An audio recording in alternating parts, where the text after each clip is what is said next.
Esprit contemporain, mais contemporain de toutes les époques de ces 30 dernières années, Michel Gignoux a regardé les choses banales de notre quotidien et a voulu, avec un sourire, les rendre sinon plus belles, au moins beaucoup plus drôles.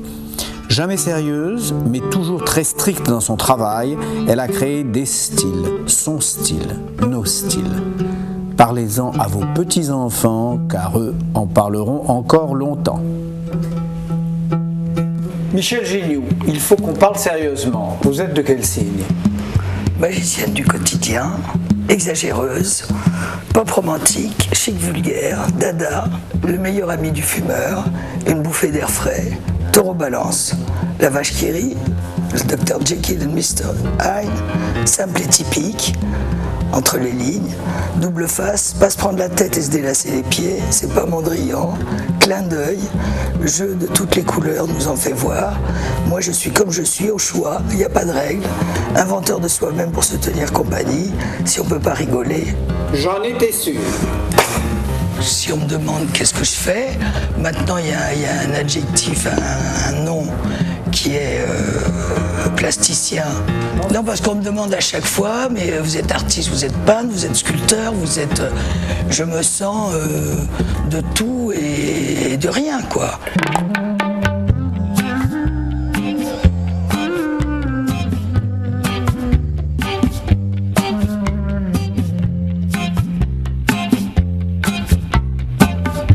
J'étais photographe dans une agence de pub et je faisais des cubes en carton en collant toutes mes photos. Et après je me suis dit mais il faut faire un cube en plastique en mettant les photos dedans et j'ai commencé à faire ce cube. Je l'ai fait fabriquer, j'avais fait fabriquer avec toutes mes économies et j'ai été dans toutes les boutiques. Ce que les gens ont aimé, c'est qu'ils pouvaient faire leur propre création, c'est-à-dire qu'avec le cube photo, tu achetais le cube photo, tu mettais tes 6 photos, il y en avait une que tu mettais en dessous. Après, avec les broches, tu me voyais avec 200 broches, tu en choisissais 3, tu sortais de la pièce, tu revenais, tu étais quelqu'un d'autre. C'était même, ça allait jusqu'à la transformation des gens. Je suis pour les choses doubles, comme mes vestes à l'époque, elles étaient toutes entourées et j'ouvrais, il y en avait dedans.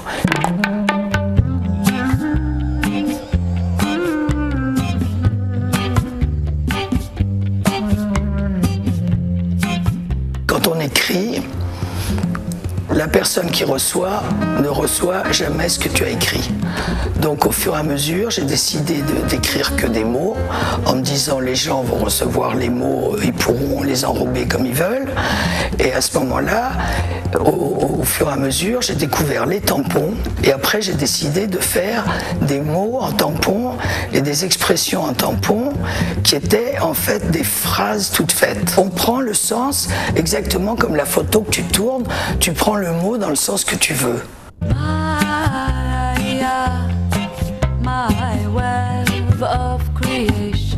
J'ai toujours collectionné les boîtes. À l'époque en Provence, avec mon copain Bill Culbert, je faisais les décharges et je rattrapais les boîtes de cubes, les boîtes de blédine et tutti quanti. Et puis en 77 en Provence, tout d'un coup j'ai posé ces boîtes. J'ai dit c'est des robots, des bébés et je suis parti faire une dizaine de robots. Et c'est des personnages, c'est les amis, tu vois. Et chaque année j'en rajoute. Avec un style différent, avant il n'y avait que des boîtes anciennes, c'était mélangé avec du bois et maintenant il y a de tout. Ils ont chacun leur personnalité.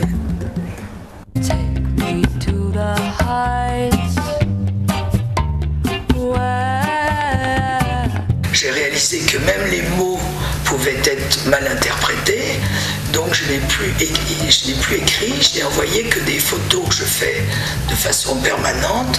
Je tirais mes photos, je collais les 2 photos l'une derrière l'autre avec un timbre et juste l'adresse. Comme ça, j'envoyais juste une pensée qui ne pouvait être que bien prise parce que les photos sont magnifiques. Donc c'est pour ça qu'au musée de la Poste, ils ont exposé 300 cartes postales que j'avais envoyées à plein de gens. Souvent, on me demande qu'est-ce que tu as comme appareil photo, mais qu'est-ce que tu as comme pellicule, où tu les fais développer. Je dis, là j'ai un appareil, celui-là c'était automatique, j'achète du Kodacolor et je les fais développer chez Leclerc.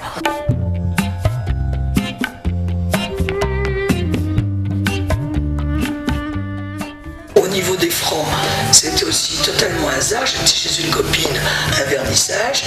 Elle me présente un type, elle me dit il a un sac de francs en miettes. Est-ce que ça t'intéresse? Il déménage demain et il veut le jeter. Je lui dis bien sûr, ça m'intéresse. Le lendemain, j'étais chez lui. Il y avait un énorme sac transparent rempli de hachures, de francs. On voyait même pas que c'était des francs. J'étais très déçu. Et tout d'un coup, je suis tombée folle de ce sac. J'avais du beige, j'ai appelé le copain. Je lui ai dit où tu les as trouvés? Dans les poubelles de la Banque de France en promenant mon chien. Je lui ai dit tu veux pas m'accompagner? On y va ensemble? Oui, il a fallu que je l'appelle 36 fois. Et finalement, il m'a dit allez, on y va. Il faut y aller à 10h du soir pour que le gardien ne voit pas. Il y a des gros projecteurs. Donc on est arrivé là-bas avec la voiture, projecteur, haut-parleur. On s'est mis de quoi? On a soulevé les poubelles. Et là, c'était pas en vrac comme le premier sachet, parce que c'était au moins 6 mois après. C'était en grosses briques.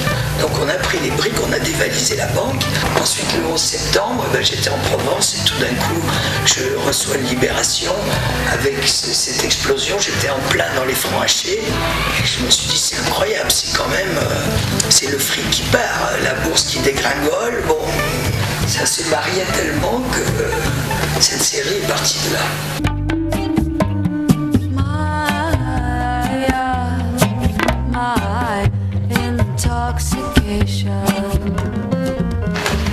Bon, le cube, les broches, les pots à crayon, les boutons. J'ai fait teindre les boutons de toutes les couleurs. Je faisais des colliers avec tout l'arc-en-ciel de boutons, des boucles d'oreilles. Et parallèlement, des vestes aussi recouvertes de boutons. Et après, les chaises. Une chaise remplie de timbres. Ou effectivement une chaise avec une map monde. Une chaise recouverte de cuir et d'étiquettes de voyage. Celle avec la broche bien. La chaise coque. Et après, c'est le fluo. Parce que comme j'ai été toujours élevé dans le bleu marine, blanc et marron, couleur classique, moi j'ai toujours aimé quand même, depuis que je suis enfant, les couleurs pétantes et le contraire de ce que on devait porter. Et du reste, ma mère me dit toujours, je ne sors pas avec toi habillé dans cette tenue. Et c'est qu'en 82 où j'ai découvert qu'avec la lumière noire, la peinture fluo s'éclairait la nuit. J'ai réalisé que c'était aussi double. Il y avait une couleur pendant la journée et la nuit c'était complètement différent. C'était une chose double. Donc voilà, la magie, pendant la journée c'est violent, vif, et la nuit c'est auréolé.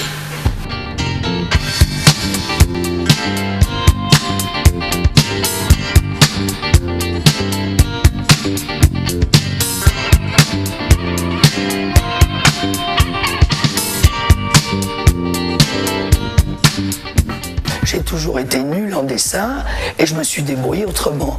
Parce que moi, j'ai jamais pu apprendre, même tout ce qu'on m'a appris, avec professeur ou pas. Et j'ai l'impression que c'est pour ça que j'invente, c'est que je ne peux pas apprendre. Et ne pouvant pas apprendre, je ne peux qu'inventer.